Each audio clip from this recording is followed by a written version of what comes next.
Hammaga salom. Bugun sizlar bilan enzimli pudra bilan po'ralarni tozalaymiz. Menda Masha brenddan enzimli pudra. Men buni Uzun marketdan zakaz qilganman. Bunga artikulni kommentariyalarda qoldiraman. Sizlarga po'ralarimni ko'rsataman. Toza enzimli pudrani tayyorlashni o'rgataman. Kichkina miskaga ozgincha suv solamiz. Buni ochamiz. O'zim ham birinchi marta ishlatib ko'ryapman. Enzimli pudra soldim. Suv. Toza kistishka bilan buni aralashtiramiz.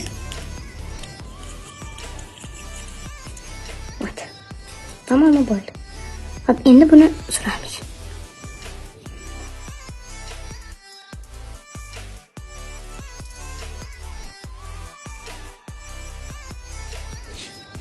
Ko'rsanglar mumkin. Endi buni 15 minut kutamiz. 15 minut o'tdi, ko'rsanglar bo'ladi. Bu mana shunaqa qotdi. Men hozir endi buni iliq suv bilan yuvib kelaman. Keyin sizlarga po'ralarimni ko'rsataman. Iliq suv bilan yuvib keldim. Po'ralarim ancha kichraygan. Hop, men buni Uzun marketdan topdim. Artikulni kommentariyaga yozib qo'yaman.